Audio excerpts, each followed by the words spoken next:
Good morning everybody, I'm Jill, behind the camera's Roger, and we are Which Way Now?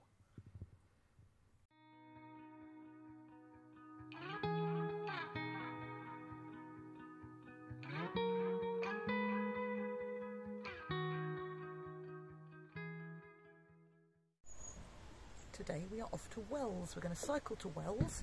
It's about 8.1 miles according to our sat-nav. Relatively flat apart from a big hill near the end, so that'll be interesting to see. It should be quite nice little roads as well. There's a particular road we're going on that's 2.5 kilometres long. It's called Long Drove and it's got canals either side of it, so hopefully it'll be quite a pretty cycle when we get there today as well. We'll fill you in later on.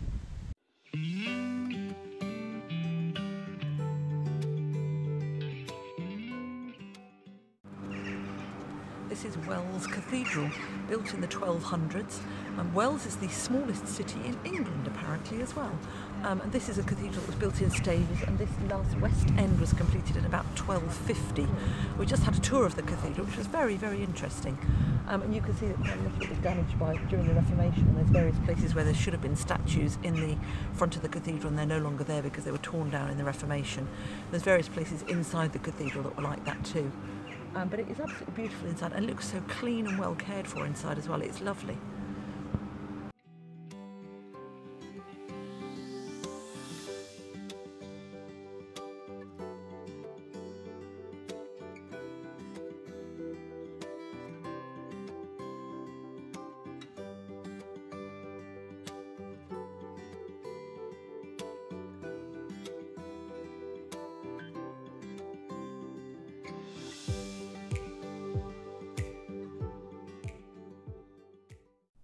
These are the famous scissor arches, and they were actually built between 1338 and 1348, and it was a solution to a very real problem, because actually what had happened was the cathedral had had an addition of a tower added to it, and that tower, basically the foundations were not strong enough to support the weight of the tower, and several attempts were made to try and strengthen things inside until eventually William Joy, who was a master mason, designed and built these famous scissor arches, and everything has been very stable since then.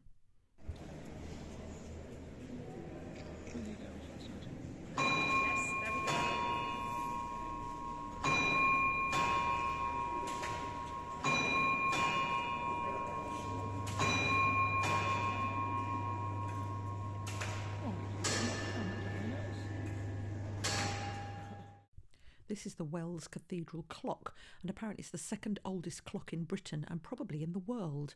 It was made in about 1390, and this is the oldest surviving clock face of its kind anywhere. And when the clock strikes, you can see that there's little knights that rush around above the clock, and then the quarter jack bangs the quarter hours with his heels as well.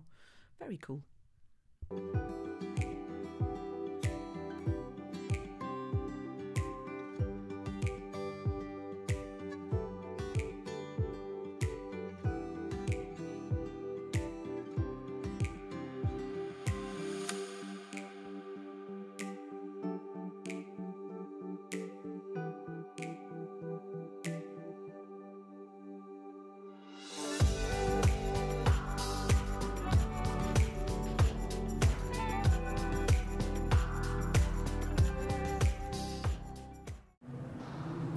This is the chapter house, and it was built in 1306, and it was used at the time. The cathedral owned a lot of land, and it was used where the canons and the deans of the cathedral would meet, and people would come here if they weren't able to pay their rent. It was also used as a place where the jury or the law courts would meet as well, and it's considered to be one of the places in the cathedral that actually it was, if you were on that side, you could hear people's voices on that side, allegedly, although we did just try it, Roger couldn't hear my voice.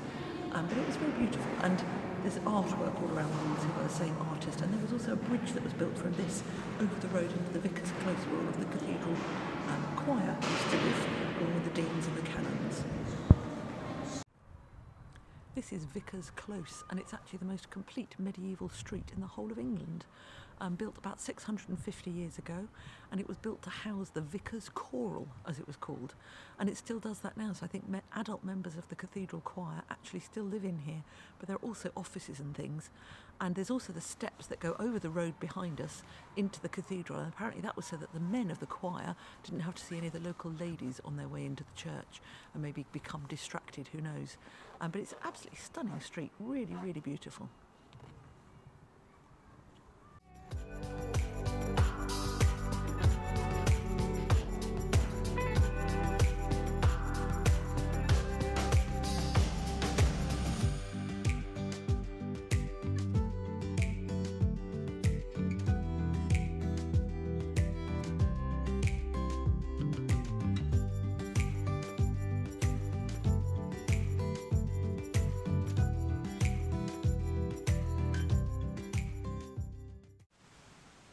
One of the great things about this campsite is the location.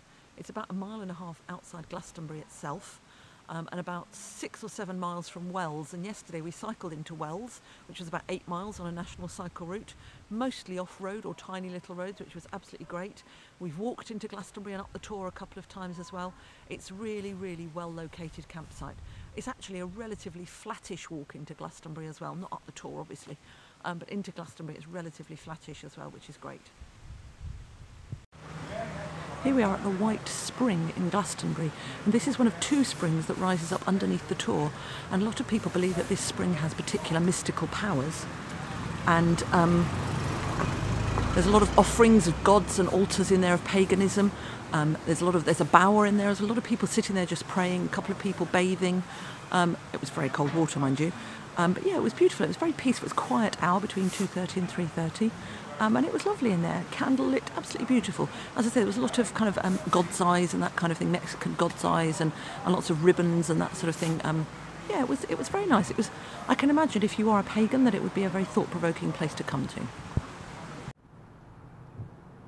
So we are now in Glastonbury Abbey, and this is an absolutely enormous place. I mean, I just can't begin to describe the scale of it. The Lady Chapel is miles away down there. This is the high altar up here. Absolutely vast place. And apparently this was one of the first monastic places in Britain. It was built from the 7th century onwards, and it was burnt down in 1100 and something and was hastily rebuilt. And it was basically here pretty much until the dissolution of the monasteries in about 1539.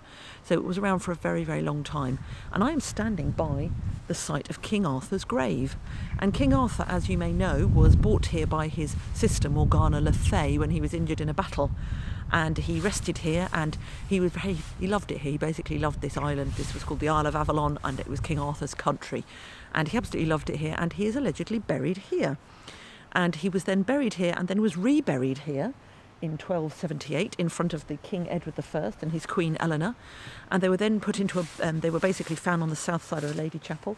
They were then put into a black marble tomb, which was somewhere else on the site. And they were here until about 1539 when that tomb was ransacked, and we don't know what happened to his remains. But because of that, there's some interesting stories that go around with King Arthur, one of which is that he was then buried somewhere else.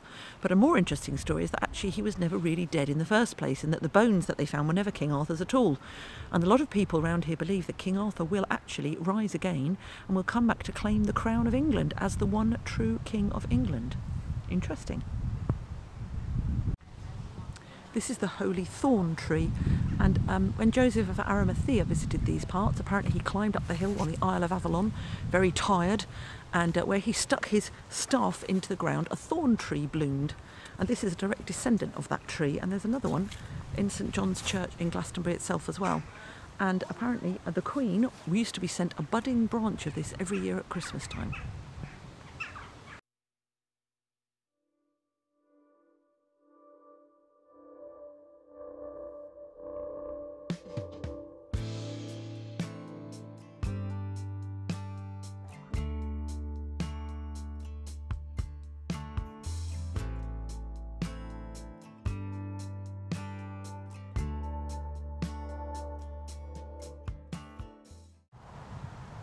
We're in the grounds of Glastonbury Abbey, and apparently there's about 36 acres here. You can quite see how the monks would manage to survive by growing their own herbs. There's a herb garden, there's a cider orchard, and actually nowadays it's a beautiful place to come and walk your dog. And a lot of people locally are members, I believe, and they can walk their dog around here. I think the dog has to be on a lead, but that's fine. There's a couple of ponds as well. And there's a wildlife hut that we've just been in as well. So they're trying to preserve as much of the wildlife around here as well. And there's magnificent trees like the one behind me as well. Absolutely gorgeous.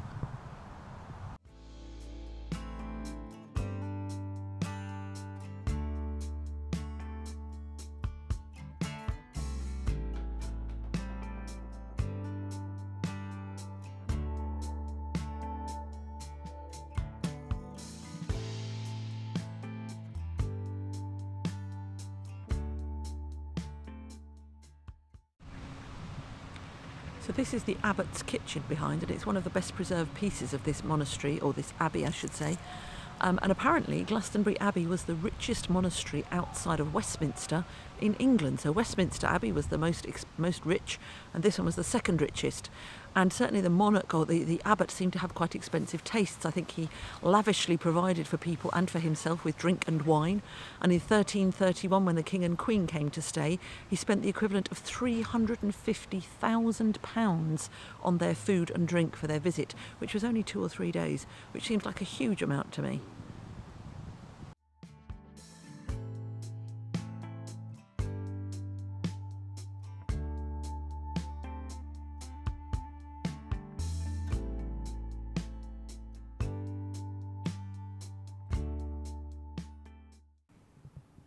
This is St Patrick's Chapel. It was built in 1512 by the abbot at the time, and apparently there were 10 houses that used to house single women that were in this same complex, and they think that this chapel was basically for the single women, so they used to come here and worship, and there were 10, as I say, there were 10 houses just around it as well.